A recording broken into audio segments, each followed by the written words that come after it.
ابو عبداللہ کی بغاوت کے بعد میں یہ محسوس کرتا ہوں کہ کاش میں غرناطہ میں نہ آتا۔ یہ میری بدقسمتی تھی کہ ایک عقاب کی صحبت میں رہ کر درس زندگی حاصل کرنے کی بجائے ایک ایسے طوطے کو پڑھانے کا بیڑا اٹھایا جو ایک سنہری پنجرے میں بند تھا۔ میں اسے نیلگوں فضاؤں میں پرواز کی لذت سے آشنا کرنا چاہتا تھا، لیکن میں خود الحمرا کے پنجرے میں بند کر دیا گیا ہوں۔ کاش ابو عبداللہ کو انسانیت کی سطح پر لانا میرے بس میں ہوتا۔ میں حیران ہوں کہ میں صحیح حالات سے اس قدر بے خبر کیوں تھا، اور صرف میں ہی نہیں، ابو موسیٰ الزغل اور سلطان ابو الحسن بھی ان فتنوں سے بے خبر تھے جو الحمرا کی چار دیواری کے اندر پل رہے تھے۔ غرناطہ کا حکمران ابو عبداللہ نہیں بلکہ وہ سردار اور اکابر ہیں جو ان واقعات سے پہلے فرڈیننڈ سے غرناطہ کی قیمت وصول کر چکے تھے۔ جب ابو عبداللہ نے بغاوت کا اعلان کیا تو الحمرا میں صرف ابو موسیٰ ایک شخص تھا جو ابو الحسن کا وفادار تھا، اور وہ اب کسی تاریک کوٹھڑی میں پڑا ہوا ہے۔ ان حالات میں مجھے کیا کرنا چاہیے؟ منافقین کی ایک منظم طاقت جس کا طلسم ابو موسیٰ جیسے جادو بیان سے بھی نہ ٹوٹ سکا، میری طرف سے معمولی مداخلت بھی برداشت کرنے کے لیے تیار نہ ہوئی۔ میرے لیے دو ہی راستے تھے، ایک یہ کہ میں بھری محفل میں ابو عبداللہ کے سامنے بغاوت کا نعرہ بلند کروں اور اس کے عوض زندگی کے باقی لمحات قید خانے کی تاریک کوٹھڑی میں گزار دوں۔ دوسرا یہ کہ ایک خاموش تماشائی کی حیثیت میں کسی ایسے وقت کا منتظر رہوں جب حالات ابو عبداللہ کو میری باتوں کی طرف متوجہ ہونے پر مجبور کر دیں۔ میں نے دوسرا راستہ اختیار کیا۔ آپ اسے میری مصلحت اندیشی سمجھ لیجئے یا بزدلی کہہ لیجئے، بہرحال میرے اس طرز عمل کے باعث الحمرا کے دروازے میرے لیے اب تک کھلے ہیں۔ میں ابھی تک ابو عبداللہ کو کوئی صحیح قدم اٹھانے پر آمادہ نہیں کر سکا، لیکن بعض غلط اقدامات سے روکنے میں میری تدبیریں کئی بار کامیاب ہوئی ہیں۔ اب چند دن سے میں ابو عبداللہ کے طرز عمل میں ایک تبدیلی محسوس کر رہا ہوں، اور اس تبدیلی کا باعث یہ نہیں کہ اس کے دل میں اندلس کے مستقبل کے متعلق کوئی خدشہ پیدا ہوا ہے، بلکہ اس کی وجہ یہ ہے کہ اسے اپنا مستقبل تاریک نظر آنے لگا ہے۔ وہ خطرات جنہیں وہ غرناطہ سے بہت دور سمجھتا تھا اب اسے غرناطہ کی چار دیواری کے قریب نظر آ رہے ہیں۔ شہر کی ناکہ بندی اور اہل شہر کی بے چینی سے وہ سخت پریشان ہے۔ اگر فرڈیننڈ سے فوری امداد کی امید ہوتی تو وہ شاید اس قدر مضطرب نہ ہوتا، لیکن فرڈیننڈ نے اسے پیغام کا جواب یہ دیا ہے کہ اسے ایک فیصلہ کن جنگ لڑنے کے لیے تیاری کی ضرورت ہے۔ اس کی پریشانی کا یہ عالم ہے کہ پہلے میں بڑی کوشش کے بعد اسے ملا کرتا تھا، لیکن اب وہ اپنی تسکین کے لیے مجھے کبھی کبھی آدھی رات کے وقت بھی بلا بھیجتا ہے، اور کبھی میری قیامگاہ پر خود بھی آ جاتا ہے۔ پرسوں ابو عبداللہ نے آدھی رات کے وقت مجھے بلایا اور غرناطہ کے حالات پر تشویش ظاہر کی۔ میں نے چند باتوں سے اس کی پریشانی میں اضافہ کرنے کے بعد یہ کہہ دیا کہ کیا یہ ممکن نہیں کہ آپ اور سلطان کے درمیان مصالحت ہو جائے؟ ابو عبداللہ کے منہ سے بے اختیار نکل گیا کہ کاش یہ ممکن ہوتا۔ اگر میرا والد مجھے معاف بھی کر دے تو میرے چچا کا دل کبھی میری طرف سے صاف نہیں ہوگا۔ آپ کے متعلق بھی اس نے یہ خدشہ ظاہر کیا کہ آپ اس کے خون کے پیاسے ہیں۔ میں نے اسے کہا کہ اگر سلطان کی طرف سے صلح کے لیے سلسلہ جنباتی ہو تو کیا آپ جواب دیں گے؟ اس نے کہا کہ ان حالات میں یہ سوچنا حماقت ہے کہ سلطان میرے ساتھ مصالحت کی کوشش کرے گا۔ سرحدی عقاب کی کامیابیوں کے بعد وہ مجھے ایک بے ضرر دشمن خیال کرتے ہوں گے، اور وہ میری مصالحت کا ہاتھ بڑھانے کی بجائے میرے گلے میں پھانسی کا پھندا ڈالنا زیادہ پسند کریں گے۔ میں نے کہا اگر میں نے سرحدی عقاب کو سمجھنے میں غلطی نہیں کی تو غرناطہ کے معاملات کے ساتھ اس کی دلچسپی سلطان کے ساتھ دوستی یا آپ کے ساتھ دشمنی کی وجہ سے نہیں ہے۔ اس کی وجہ صرف یہ ہے کہ وہ مسلمانوں کو نصرانیوں کے مقابلے میں متحد اور منظم کرنا چاہتا ہے۔ اگر اسے آپ کی صلاحیتوں کا علم ہو جائے تو ممکن ہے وہ سلطان کو آپ کے حق میں دستبردار ہونے پر مجبور کر دے۔ ابو عبداللہ دیر تک سوچتا رہا، بالآخر اس نے مضطرب ہو کر کہا، لیکن مجھے کیسے یقین آئے کہ سرحدی عقاب میرا ساتھ دے گا اور میرا والد الزغل یا میرے سوتیلے بھائی کو اپنا جانشین بنانے پر مصر نہیں ہوگا؟ میں نے اسے جواب دیا کہ اس کی زندگی کا سب سے بڑا مقصد نصرانی حکومت کا تختہ الٹنا ہے، اور اس مقصد کے لیے وہ غرناطہ میں خانہ جنگی روکنے کے لیے اپنا ہر فیصلہ بدلنے پر آمادہ ہو سکتا ہے۔ میری ان باتوں سے ابو عبداللہ کو یہ امید ہو گئی ہے کہ آپ غرناطہ پر حملہ کرنے سے پہلے مصالحت کی کوشش کریں گے۔ وہ اس بات پر آمادہ ہو گیا تھا کہ مصالحت کے لیے ایک وفد آپ کی خدمت میں بھیجا جائے، لیکن مجھے یہ ڈر تھا کہ وہ تمام سرکردہ لوگ جنہیں مصالحت کی صورت میں اپنی جان کا خدشہ ہے ابو عبداللہ کے ارادوں کی مخالفت کریں گے، اور وہ ابو عبداللہ کی جگہ کسی اور بے وقوف کو تخت پر بٹھا دیں گے۔ اس کے علاوہ یہ بھی ہو سکتا ہے کہ وہ فرڈینینڈ کو باپ اور بیٹے کی صلح سے پیدا ہونے والے خطرات سے آگاہ کر کے اسے فوری مداخلت کرنے پر آمادہ کر لیں۔ اس لیے میں نے انہیں بے خبر رکھنے کے لیے ابو عبداللہ کو یہ سمجھایا ہے کہ آپ نے صلح کے لیے وفد بھیجنے میں پہل کی تو ممکن ہے وہ اسے آپ کی کمزوری سے تعبیر کریں۔ یہ بھی ممکن ہے کہ آپ کے ساتھیوں میں سے اکثر سردار سزا سے بچنے کے لیے مصالحت سے پہلے ہی آپ کا ساتھ چھوڑ کر ان کے ساتھ جا ملیں یا آپ کو قید کر کے ان کے حوالے کر دیں۔ اس لیے یہ ضروری ہے کہ سر دست کسی پر اپنا ارادہ ظاہر نہ کریں اور ان کی طرف سے صلح کے ایلچی کا انتظار کریں۔ ناظرین، آگے بڑھنے سے پہلے کامنٹ سیکشن میں ہمیں اپنی آراء سے ضرور آگاہ کیجیے گا کہ آپ کو ہماری یہ سیریز کیسی لگ رہی ہے۔ میں ہوں طاہر عبید چودھری۔ آئندہ آنے والی اقساط سے باخبر رہنے کے لیے ہمارے چینل کو سبسکرائب کر لیں اور ساتھ موجود بیل آئیکن کو ضرور کلک کر لیں۔ شکریہ۔ اور اب ابو عبداللہ صلح کے ایلچی کا انتظار کر رہا ہے اور میرا کام یہ ہے کہ میں اسے مایوس نہ ہونے دوں، لیکن میں یہ محسوس کرتا ہوں کہ فرڈینینڈ کے زرخرید سردار آپ کی طرف سے صلح کے کسی ایلچی کو الحمرا کے پاس نہیں پھٹکنے دیں گے، اور ابو عبداللہ کا کوئی قاصد بھی کھلے بندوں آپ تک نہیں پہنچ سکتا، اور مصالحت کی وہ گفتگو کبھی کامیاب نہیں ہو سکتی جس کا ان ملت فروشوں کو علم ہو۔ اس لیے آپ کو ایک بہت بڑے امتحان میں ڈال رہا ہوں۔ میں نے یہ سوچا ہے کہ اگر آپ رات کے وقت ایک خفیہ راستے سے الحمرا میں داخل ہو جائیں تو میں تنہائی میں آپ کے ساتھ ابو عبداللہ کی ملاقات کا انتظام کر سکتا ہوں۔ اگر میری تجویز کارگر ہو اور آپ پہرے داروں کی نظر سے بچ کر الحمرا میں داخل ہو جائیں تو یہ سمجھ لیجئے کہ آپ نے غرناطہ فتح کر لیا۔ ابو عبداللہ کو صرف یہ یقین دلانے کی ضرورت ہوگی کہ اس کی جان کو کوئی خطرہ نہیں ہے۔ اس کے بعد آپ کا ہر اشارہ اس کے لیے ایک حکم کا درجہ رکھے گا۔ یہ ملاقات میرے اپنے مکان کے ایک کمرے میں ہوگی۔ فرض کیجئے ابو عبداللہ آپ کی ان باتوں سے مطمئن نہیں ہوتا اور اس کی نیت میں فتور ہے، تو بھی وہ سرحدی عقاب کے ساتھ ایک کمرے میں بند ہوگا۔ آپ اس سے ہر ایسے حکم پر دستخط کروا سکتے ہیں جو الحمرا پر قبضہ کرنے کے لیے ضروری ہوگا، اور ایسے احکام کی تعمیل کے لیے محل کے چند ایسے مجاہد موجود ہوں گے جنہیں میں ابو الحسن کا وفادار سمجھتا ہوں۔ محل کے وہ ملازم جو ملت فروشوں کے جاسوس ہیں یکے بعد دیگرے اس کمرے میں بلائے جا سکیں گے، اور میری طرف سے ان کے لیے 4 قوی ہیکل حبشی جلادوں کا بھی انتظام ہوگا۔ الحمرا پر قبضہ ہو جانے کے بعد غرناطہ آپ کے ہاتھ میں ہوگا۔ ابو عبداللہ آپ کے اشاروں پر ناچے گا۔ ملت فروش سرداروں کو چھوٹی چھوٹی ٹولیوں میں محل کے اندر بلایا جائے گا اور ان میں سے ناقابل اصلاح عنصر کو جلادوں کے سپرد کر دیا جائے گا۔ اس کے بعد ابو عبداللہ کی طرف سے فوج کو الحمرا کے دروازے کے سامنے جمع ہونے کی دعوت دی جائے گی اور ابو موسیٰ کو قید سے نکال کر ان کے سامنے تقریر کے لیے بلایا جائے گا۔ آپ یہ اندازہ نہیں کر سکتے کہ سپاہیوں کے دلوں میں ابھی تک موسیٰ کے لیے کس قدر محبت ہے۔ اس کے بعد ابو عبداللہ، جسے میں ذاتی طور پر قابل معافی نہیں سمجھتا، آپ کے رحم و کرم پر ہوگا۔ اب آپ کو فقط یہ بتانا باقی ہے کہ میں نے آپ کے الحمرا میں داخل ہونے کی کیا تجویز سوچی ہے۔ میرا مکان دریا کی طرف الحمرا کے کونے میں ہے۔ آپ اگر اچھے تیراک ہوں تو کشتی کی مدد کے بغیر دریا عبور کر کے دیوار کے قریب پہنچ سکتے ہیں۔ دیوار کے ساتھ آپ کو ایک بہت بڑا درخت ملے گا جس کا تنا دریا کی طرف کسی قدر جھکا ہوا ہے کہ اس کی شاخیں پانی کو چھوتی ہیں۔ اس درخت سے دائیں طرف کوئی 20 قدم چلنے کے بعد تقریباً 40 بالشت کی بلندی پر آپ کو میرے مکان کا دریچہ نظر آئے گا۔ رات کے وقت یہ دریچہ روشن ہوگا۔ اس دریچے کے نیچے کھڑے ہو کر اگر آپ دیوار کے ساتھ ٹٹولیں تو آپ کو ایک باریک رسی ملے گی۔ آپ اس رسی کو کھینچیں گے تو مجھے آپ کی آمد کی اطلاع ہو جائے گی اور میں رسی کی سیڑھی لٹکا دوں گا۔ آپ بآسانی میرے کمرے میں پہنچ جائیں گے۔ اگر کوئی خطرے کی بات ہوئی تو رسی کے نچلے سرے کے ساتھ آپ کو کاغذ کا ایک پرزہ بندھا ہوا ملے گا۔ آپ یہ پرزہ اتار کر لوٹ جائیں اور ان ہدایات پر عمل کریں جو اس میں درج ہوں گی۔ میں نے اس کے لیے 4 شنبے کی رات تجویز کی ہے۔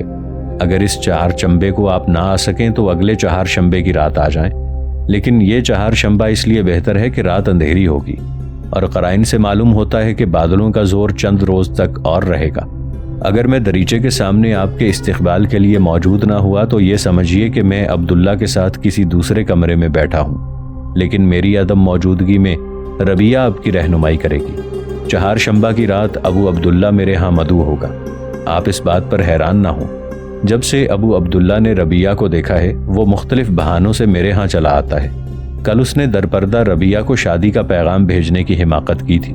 ربیہ پیغام لانے والی لانڈی کے بال نوچنے کے لیے تیار ہو گئی تھی، لیکن اینجلا کی مداخلت سے معاملہ رفع دفع ہو گیا۔ میرے سامنے ابو عبداللہ اپنی خواہشات کی ترجمانی کے لیے اشاروں پر اکتفا کرتا ہے۔ ان حالات میں میں یہ محسوس کرتا ہوں کہ میں زیادہ دیر الحمرا میں نہیں ٹھہر سکوں گا۔ میں آپ کو ایک خطرناک مہم پر بلا رہا ہوں اور کامیابی کا پورا یقین بھی نہیں دلایا جا سکتا۔ الحمرا کے قریب پہنچنے کے بعد آپ کا ہر قدم زندگی اور موت کے درمیان ایک نہایت تاریک اور تنگ راستے پر ہوگا، اس لیے میری ہدایات پر عمل کرنے سے پہلے اچھی طرح سوچ لیجئے۔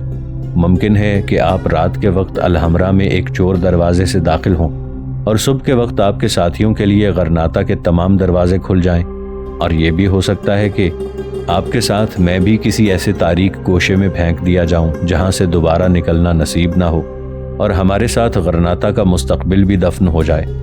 میرا ایلچی اگر آپ کے پاس یہ طویل مراسلہ پہنچا دے تو یہ ضروری ہے کہ جب تک یہ کام پورا نہ ہو جائے آپ اسے غرناطہ نہ بھیجیں، اور آپ کے آدمی اسے ایک معزز مہمان کی حیثیت میں اپنے پاس رکھیں۔ مجھے اس کی نیک نیتی پر بھروسہ ہے، لیکن احتیاط ضروری ہے۔ فرڈینینڈ کے جاسوس آپ کو پکڑوانے والے آدمی کو سونے میں تولنے کے لیے تیار ہوں گے۔ ابو داؤد۔ دوبارہ خط پڑھنے کے بعد بدر بن مغیرہ کمرے میں ایلچی کی موجودگی کا احساس کیے بغیر اٹھ کر ٹہلنے لگا۔ خط کے الفاظ مختلف معانی کے ساتھ اس کے ذہن میں گھوم رہے تھے۔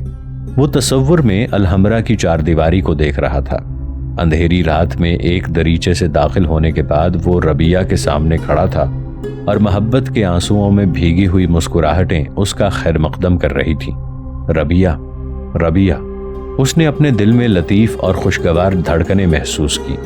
اسے ابو عبداللہ کے ناپاک ارادوں سے خدشہ ہے۔ اس کا خون کھولنے لگا اور وہ عبداللہ کی طرف سے شادی کا پیغام لانے والی لانڈی کے بال نوچنے کے لیے تیار تھی۔ وہ مسکرا رہا تھا، لیکن تھوڑی دیر بعد یہ لطیف جذبات بلند منصوبوں میں دب کر رہ گئے۔ وہ اپنی مہم کے تمام پہلوؤں پر غور کرنے لگا۔ الحمرا میں ابو داؤد کی موجودگی کے باوجود ابو عبداللہ کی بغاوت سے اس کے دل میں ابو داؤد کے متعلق جو شکوک پیدا ہوئے تھے وہ اس خط پڑھنے کے بعد دور ہو چکے تھے۔ میں آپ کو ایک خطرناک مہم پر بلا رہا ہوں اور کامیابی کا پورا یقین بھی نہیں دلا سکتا۔ الحمرا کے قریب پہنچنے کے بعد آپ کا ہر قدم زندگی اور موت کے درمیان ایک تنگ و تاریک راستے پر ہوگا، اس لیے میری ہدایات پر عمل کرنے سے پہلے اچھی طرح سوچ لیجئے۔ ابو داؤد کے یہ الفاظ اس کے کانوں میں گونجنے لگے۔ میں ضرور جاؤں گا، یہ اس کا آخری فیصلہ تھا۔ رات کے وقت موسلا دھار بارش ہو رہی تھی۔ ابو داؤد اپنے مکان کے اس کمرے میں جس کا دریچہ دریا کی طرف کھلتا تھا بے قراری کے ساتھ ٹہل رہا تھا۔ ایک حبشی غلام کمرے میں ایک کونے میں بیٹھا ہوا تھا۔ کمرے کی دیوار کی ایک گھنٹی لٹک رہی تھی۔ ابو داؤد مایوس سا ہو کر ایک کرسی پر بیٹھ گیا۔ وہ شاید آج نہ آئے، اس نے حبشی غلام کی طرف دیکھتے ہوئے کہا۔ حبشی نے جواب دیا، ایسے طوفانوں میں دریا عبور کرنا آسان نہیں۔ تھوڑی دیر تک دونوں خاموشی سے ایک دوسرے کی طرف دیکھتے رہے۔ اچانک دیوار کی گھنٹی کے ساتھ بندھی ہوئی رسی کو جنبش ہوئی اور گھنٹی بجنے لگی۔ ابو داؤد نے کہا، وہ آ گیا۔ غلام نے جلدی سے اٹھ کر رسیوں کی سیڑھی نیچے لٹکا دی اور تھوڑی دیر بعد سیڑھی کے نچلے سر پر بوجھ محسوس کرتے ہوئے بولا، وہ اوپر چڑھ رہا ہے۔ چند لمحات اور گزر جانے کے بعد وہ بولا، میرا خیال ہے کہ اب وہ نصف سے زیادہ بلندی پر آ گیا ہوگا۔ اگر اب رسی کاٹ دی جائے تو ہم اسے کسی اور طریقے سے قتل کرنے کی تکلیف سے بچ جائیں گے۔ آہستہ بولو، وہ ہم سے زیادہ ہوشیار ہے۔ اس نے خود اوپر آنے سے پہلے کسی اور کو اوپر بھیجا ہوگا۔ حبشی نے دبی ہوئی آواز میں کہا، تاہم جب وہ قریب آ جائے گا تو اس کی آواز سے اسے پہچان سکیں گے، اور میری تلوار آپ کے اشارے کی منتظر رہے گی۔ ابو داؤد نے اپنے ہونٹوں پر انگلی رکھ کر اسے خاموش رہنے کی ہدایت کی اور دریچے سے سر نکال کر باہر جھانکنے لگا۔ بجلی چمکی اور اسے چند گز کے فاصلے پر ایک نقاب پوش سیڑھی چڑھتا ہوا دکھائی دیا۔ اس نے آہستہ سے کہا، خدا کا شکر ہے کہ آپ آ گئے۔ نقاب پوش نے اس کی بات کا کوئی جواب نہ دیا۔ ابو داؤد نے قدرے تأمل کے بعد پھر کہا، آپ تنہا ہیں؟ نیچے کوئی اور بھی ہے؟ نقاب پوش نے آخری 2-3 قدم جلدی جلدی اٹھانے کے بعد دریچے میں اندر داخل ہو کر اطمینان کا سانس لیتے ہوئے کہا، تاریکی میں مجھے محل کا یہ کونا تلاش کرتے ہوئے کافی دیر ہو گئی۔ دریا کا پانی بہت تیز تھا۔ ابو داؤد نے کہا، آپ سردی سے آئے ہیں، چلیے دوسرے کمرے میں کپڑے بدل لیجئے۔ بدر بن مغیرہ نے نقاب اتارتے ہوئے کہا، میں ایسے موسم میں پھرنے کا عادی ہوں۔ ابو داؤد نے کہا، مجھے یقین تھا کہ آپ ضرور آئیں گے، آپ نے مجھے فرض کی طرف بلایا تھا۔